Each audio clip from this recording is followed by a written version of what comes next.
De retour sur le plateau de KNF, et oui, tous les jours, midi 18h, 23h, nous sommes ensemble sur une seule chaîne, la chaîne numéro 23 de votre satellite. Éclair TV, on vous parle un petit peu de tout ce qui se passe en Guadeloupe, et puis bien sûr, on vous présente tous nos talents. Et là, ça fait un petit moment qu'on n'a pas parlé d'art, oui, de peinture. Je sais que vous en êtes fan, alors pour en parler, je reçois encore une fois un professionnel. Il est jeune, mais il est avec moi sur le plateau. J'ai l'honneur de recevoir Steve Vérin. Qu'a nous fait? Ça va? Ça va, bien installé? Oui, ça va. Pas trop fatigué? Je suis sûr que tu étais en train de peindre chez toi hier soir. Un petit peu quand même. Ah, voilà, la vie d'artiste peintre. J'ai l'impression que vous vivez souvent la nuit. Est-ce que c'est vrai? C'est un peu compliqué, hein, oui, on vit un peu la nuit, c'est-à-dire que l'inspiration parfois vient la nuit. Pourquoi? C'est parce que c'est calme? Qu'il n'y a pas justement... Je ne sais pas, je ne peux pas l'expliquer. Moi, souvent, j'ai beaucoup de choses qui me viennent la nuit, donc parfois quand je ne peux pas être dans l'urgence d'aller peindre, ce que je vais faire, ben, j'ai un petit papier, un petit carnet à côté de moi et je dessine souvent à côté. Et ensuite, je le retravaille ensuite en peinture le lendemain. Ah, c'est vrai ça, tu manques l'idée qui passe par ta tête. C'est un petit peu comme un chanteur qui prend son portable et qui enregistre une belle pensée, une belle parole, un beau lyrique. Oui, c'est comme ça qu'il fonctionne. À quel âge as-tu commencé la peinture?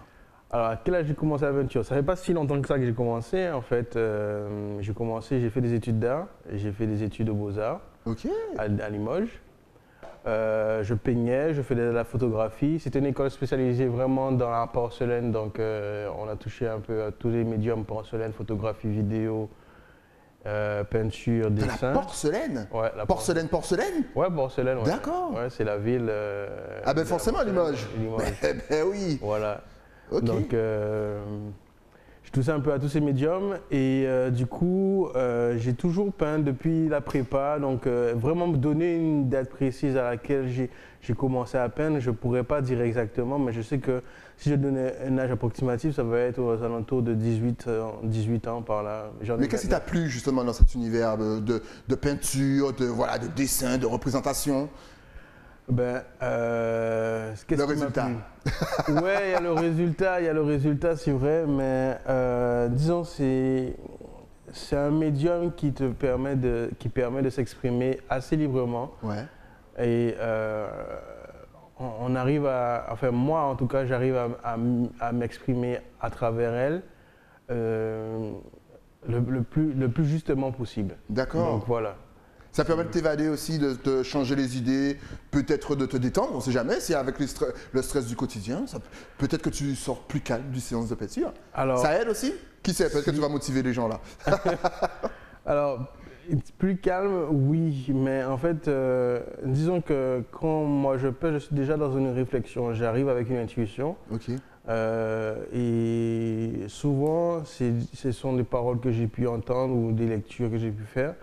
Et quand je l'exprime sur la toile, j'essaie d'être le plus vrai possible de cette intuition première que j'ai eue. D'accord. Donc ça donne il en sort un résultat et je suis satisfait ou pas satisfait. Et généralement, c'est pas quand on est satisfait réellement qui plaît le plus. Généralement, c'est souvent ce qu'on aime vraiment pas que les autres qu'ils aiment. C'est bizarre, c'est un peu bizarre, mais c'est vrai. Souvent, quand j'ai montré mon travail à certaines personnes, ils m'ont dit que ça j'aime bien, ça j'aime bien. Moi je dis, ouais, moi c'est bizarre, mais moi j'aime pas trop, moi je préfère celui-là.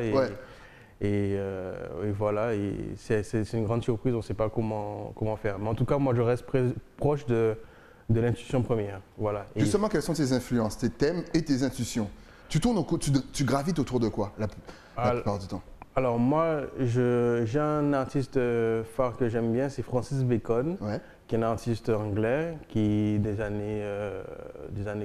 a fait la peinture durant la Seconde Guerre mondiale. La Seconde Guerre mondiale a beaucoup touché. Et il a beaucoup peint des corps, des visages, un peu déstructurés, déformés. Et c'est un peintre que j'ai affectionné depuis l'école des Beaux-Arts, et même avant même. Parce que je me retrouve là-dedans. Je ne sais pas comment l'expliquer exactement, mais en tout cas, je m'y retrouve. C'est quelque chose que j'aime bien. Ça me touche, ça me parle en fait.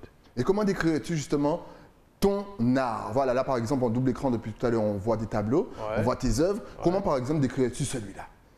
Alors, comment décrire? Alors, Parce que là, on a l'impression qu'il est en train de rire, en même temps, il a qu'un seul œil. Ouais, il a qu'un seul œil, il rigole, en même temps, il rigole pas. On a l'impression qu'il sort de l'enfer et il est content parce qu'il s'est échappé. Ouais. Est-ce que j'ai raison? Oui, il y a un petit peu de tout ça, il y a un petit peu de tout ça. Mais en fait, comment dire, c'est un peu compliqué d'expliquer comme ça au premier coup d'œil comme ça. Moi, quand je l'ai fait, j'étais dans, comment dire, j'étais assez embêté, on va dire, et en même temps, je cherchais un côté assez esthétique. Ouais. Et le visage, pour moi, c'est quelque chose qui exprime beaucoup de choses. Et le rire, encore plus, le rire, il peut être soit moqueur, il peut être un rire de joie ou autre chose. Mais en tout cas, le rire questionne. Et moi, c'est ce que j'essaie de montrer, j'essaie de questionner, je m'interroge sur la vie en soi-même, parce que la vie, c'est un bonheur. Okay. C'est un bonheur, on a toujours la joie de vivre. Et moi, le rire, c'est tous ces deux manières contradictoires de prendre la vie, en fait. D'accord. Voilà. Justement, donc, si je suis ton raisonnement, tu te peins autour, je dirais, des émotions qu'on peut recevoir. Voilà. Et comme les émotions, ben, lorsqu'on les voit, forcément, c'est sur le visage, la vérité. Voilà. Donc, c'est sur le visage. Donc, si je comprends bien, mais on a l'impression que toi, tu es plus dans… Je ne sais pas, peut-être que je m'avance. Je te pose la question. On a l'impression que tu es plus du côté tourmenté. Ouais, c'est tourmenté. Tu laisses la joie pour l'instant de côté. La joie, non. En fait, il y a de la joie en fait dedans, dans la couleur, dans le fait que ce soit assez coloré, c'est joyeux. Okay. On peut le dire comme ça, mais voilà, comme par exemple celle-ci. La toute première qu'on avait vue, c'est une des œuvres qui a été exposée à la Fondation Clément et qui a plu en fait. Et je l'ai peint un soir, en fait. Je me suis réveillé, je l'ai peint un soir et j'étais bien. Je dormais bien quand je dormais. Je fais pas forcément des insomnies, mais disons, je dors bien, mais mon sommeil, à un moment, il se coupe. Et je ressens le besoin parfois de peindre. Parfois, je rêve beaucoup. Je rêve et j'ai comme des images qui apparaissent. Et ensuite, je les traduis soit sur croquis si j'ai pas envie de peindre, ou soit je le traduis directement sur peinture. Là, dans le cas où vous avez montré les peintures, ce sont des toiles qui étaient exposées dans ma chambre et ça n'était pas encore fini. Alors ça a été fait en plusieurs étapes. Hein. Il y a eu une première étape qui ne m'a pas plu, c'était un visage assez un peu déstructuré. Et il manquait quelque chose, je sentais qu'il manquait quelque chose, alors j'ai pris un petit pinceau et j'ai peint un peu plus de détails et ça a donné quelque chose, ça a donné ça, voilà. Tu prends combien de temps à peu près pour réaliser un tableau? Ben voilà, je peux pas dire, comme celle-ci, elle a été réalisée en plusieurs parties, en plusieurs fois. Ça a été, il y a une première couche que j'ai laissé le tableau vivre sa vie, voilà. Et ensuite, je suis venu dessus, je l'ai retravaillé. Donc, si je pouvais dire la première couche, je pourrais dire, allez, 30-35 minutes. Ok, d'accord. Pour faire un tableau et le reste, ensuite, j'ai retravaillé dessus. Ça a été un peu plus rapide. Mais c'est des visages que tu as dans ton inconscient, même dans ton imaginaire, où tu vois souvent des gens dans la rue et tu repères. Tu peux dire, ils ne vont pas se reconnaître. Tu dis, ah lui, il a un visage, il a un faciès, ça c'est particulier.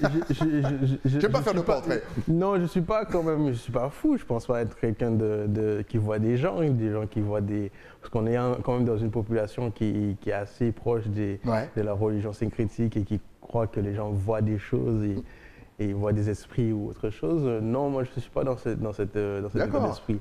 Je peins des visages parce que c'est une manière pour moi d'exprimer le plus vrai possible un état d'esprit, un sentiment qui m'anime sur le coup. Ok. Donc voilà. Alors actuellement tu es en train d'exposer justement dans une expo qui s'appelle Expo Liberté qui a commencé le 27 justement, pile poil pour la commémoration de l'abolition de l'esclavage. C'est jusqu'au 29 juillet. Donc voilà, si vous voyez l'émission ou si vous voyez le replay de l'émission, n'hésitez pas, allez-y. Ça se passe où? Ça se passe à l'Arawak. Et justement, ce mélange de visages un peu tourmentés, un peu, voilà, on a l'impression qu'ils ont vécu quelque chose. Est-ce que là encore l'esclavage t'inspire? Alors, l'esclavage m'inspire, mais pas dans la manière dont on pourrait le penser, dont on a peut-être souvent entendu déjà, c'est-à-dire être dans une sorte de revendication de la couleur noire ou autre, ou de ses origines ou autre. Si je revendique mes origines, mais pas, je ne vais pas être frontal, ça ne va pas être quelque chose de comment dire, c'est contradictoire ce que je dis parce que mes tableaux ce sont des portraits et c'est frontal. Donc je ne vais pas être dans la revendication, je vais plus être dans la réflexion, une manière de réfléchir à ces conditions actuelles, mais d'une autre manière. Prendre de la distance par rapport à ça. Voilà, et c'est pas essayer de refaire l'histoire comme on a déjà souvent entendu, et essayer d'être souvent dans la revendication et tout, brutal, mais essayer de réfléchir, prendre de la distance dessus, se poser, dire bon voilà, les choses sont faites comme ça. Maintenant, voilà, on fait avec. Il faut pas forcément, je dis pas qu'il faut pas lutter pour ses droits ou autre chose, c'est pas ce que je dis, mais j'invite juste à prendre de la distance par rapport à l'histoire et par rapport à notre propre envie et revendication, quoi. Et si on met les revendications de côté, le côté, je dirais, plus souffrance de l'esclave, est-ce que tu représentes cette souffrance dans tes tableaux? Alors, oui et non. Ok, oui. tu as le droit, ce sont tes peintures. Oui, je représente cette souffrance parce que oui, il y a toujours cette souffrance de se dire que oui, on a quand même vécu 400 ans d'esclavage, on était sous le joug des colons et tout, oui. Quand par exemple tu fais un visage qui n'a pas d'œil, est-ce qu'on peut s'imaginer que son œil a été arraché lorsqu'il a tenté de s'échapper de la plantation? Est-ce que ça... On peut voir tout ce qu'on peut voir, on peut voir tout ce qu'on a envie de voir, mais c'est pas mon but premier, ça va pas être d'avoir une réflexion directe sur l'esclavage. Ça va pas être une peinture où moi j'ai pensé aux conditions des Noirs durant l'esclavage. Ça ne va pas du tout être ça. Ça va plus être une réflexion, une mise à distance de ses propres émotions et de son propre regard sur la société et la vie. Parce que moi, en fait, voilà, moi je m'intéresse, voilà, là on peut voir par exemple une image que j'ai faite au départ, c'était pas du tout ça. C'était un visage que j'avais représenté, c'était un homme noir que j'avais représenté et ça sortait tellement de tout ce que j'avais fait d'habitude que moi-même j'ai été étonné, je me suis dit mais non ça va pas, ça marche pas parce que je fais des visages un peu toujours déstructurés, là je fais un visage tellement lisse, ça va pas. Et est-ce que tu t'intéresses aux mythes et aux cultures de la Guadeloupe? On te sent très proche de la culture, là encore je vois des tableaux, je te pose la question parce que moi ce que ça m'inspire, peut-être que c'est totalement pas ça, mais est-ce que ça t'arrive de te laisser inspirer par tout ce qui est Soukounian, par toutes nos histoires et compagnie? Ça reste dans le visage. Ouais. Non, je suis pas dessus, tu sais. Non, c'est pas du tout. En fait, quand j'étais petit, aussi, il y a un truc qui s'est passé, c'est que quand j'étais petit, il y avait ma tante, ma mère, mes deux tantes et ma mère, on faisait des réunions le soir et on racontait des contes contes et légendes de Guadeloupe. Donc on racontait tout ce qui était histoire de Soukounian et tout et tout. Et c'était des moments que j'aimais bien parce que on pouvait avoir peur ensemble et en même temps on partageait à manger, des trucs des moments particuliers, exactement. Et ça m'a marqué parce que c'était un moment où c'était assez convivial et on partageait des bons moments ensemble. Mais par contre, ça va pas, c'est pas parce que j'ai vécu ça que je me suis inspiré de ça, que je vais m'inspirer de ça pour traduire mes peintures. Moi, ça va être totalement différent, c'est quelque chose de totalement à part, c'est prendre une distance par rapport aux images et par rapport à ses propres conditions actuelles aujourd'hui. La preuve, on est en vie dans une période où il y a le corona, où on est tout obligé d'être masqué et on subit une pression sociale avec la distance vis-à-vis des autres. Et ça, on ne peut rien y faire. C'est maintenant, on nous impose. En fait, c'est quelque chose, une sorte un peu comme un esclavage quelque part, parce qu'on on n'a pas toutes nos libertés. Voilà, exactement. On ne peut pas faire tout ce qu'on veut. Voilà, tout à fait. Donc toi, tu es très dans la réflexion. Oui. C'est ça. Tu n'es pas là pour juger, pour pointer du doigt, mais tu emmènes la réflexion. Très intéressant. Et quels sont tes projets justement en 2021? Est-ce que tu comptes exposer plus, peindre plus, partir peut-être à l'étranger, peut-être te connecter avec les îles qui sont juste à côté de nous? Dis-nous tout. En fait, mes autres projets, ce serait d'exposer plus, d'être un peu plus visible.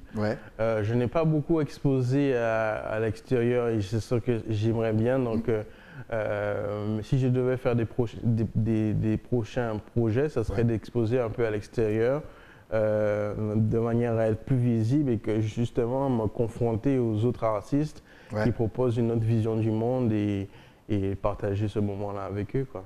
C'est facile pour un artiste aujourd'hui d'exposer, bon, non, mis à part l'histoire de Corona, qu'on ne peut pas sortir, se rassembler, mais en règle générale, est-ce que vous arrivez quand même, vous artistes, à montrer vos œuvres ici en Guadeloupe? Ou même Martinique, Saint-Martin, on pense à tout le monde. Oui, c'est possible maintenant de montrer ses œuvres un peu plus qu'avant. Je vais prendre comme exemple, maintenant il y a la Polar Fair qui a déjà quelques années, où on montre son travail. Donc il y a quand même des événements qui sont là pour montrer son travail. Après, tout vient de la volonté de l'artiste de montrer son travail ou pas, parce que ce n'est pas toujours quelque chose de très évident de montrer son travail. On est soumis au regard des autres, au jugement de regard des autres, une critique.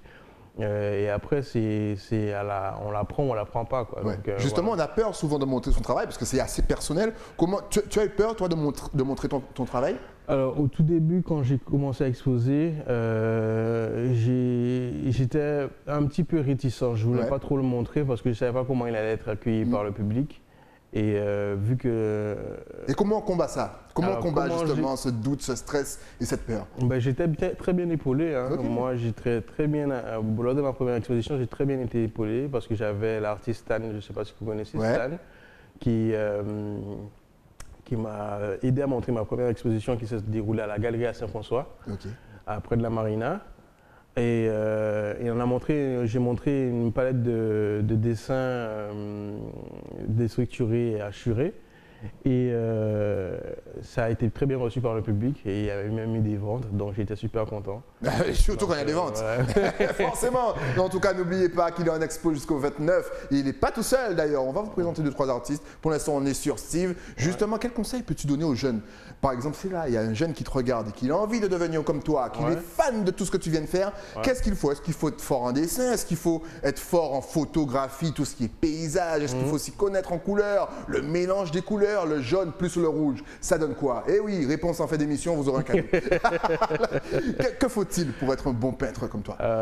Alors, en fait, bon peintre, je ne sais pas parce que je ne suis pas encore confronté vraiment. Vas-y, prends le compliment. Attends, vas-y, fais-toi plaisir. En fait, pour vraiment peindre, on n'a pas forcément besoin de bien savoir dessiner. Ok, très bien ça. Savoir bien dessiner, c'est un plus. C'est un plus qui va permettre de gérer tout ce qui est proportion et tout, si on veut faire quelque chose de réaliste, tout dépend de là où on veut aller. Mais savoir bien dessiner exactement un truc super réaliste, hyper réaliste, de bien léché et tout, pas forcément. Après, tout dépend de là où on veut aller. Si on veut, par exemple, pareil pour la photographie, il faut avoir une vision, il faut avoir un regard, il faut avoir un parti pris. Et ça se travaille? Comment est-ce qu'on peut le travailler, justement? Ça se travaille. Ben, c'est un travail de... En essayant de regarder lorsqu'on se promène, essayant de regarder, d'essayer de faire un cadre, non? Ça peut être ça, mais je pense que plus que... La peinture et la photographie ne sont pas des médiums si éloignés que ça. Il y a un qui fige l'instant présent et l'autre qui crée une image. Donc, ce n'est pas quelque chose de si éloigné que ça.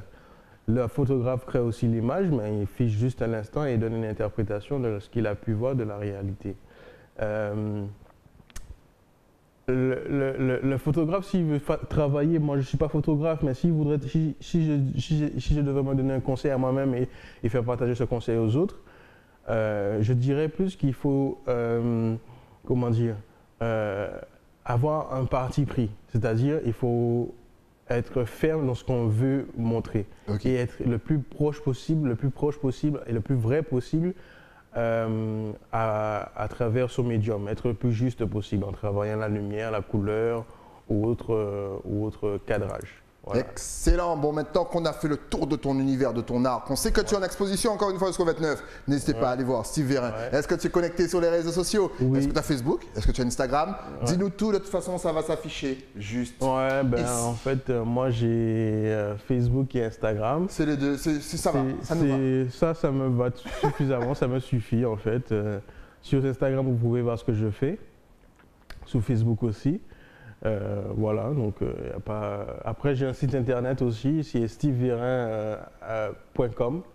stevevirin.com tout simplement. Tout simplement. Voilà, il n'y a pas à tergiverser. Il a fait simple rien que pour vous. En tout cas, n'hésitez pas à aller le saluer lors de l'exposition, à aller prendre ses toiles, acheter ses toiles. Eh oui, c'est face à pays-là.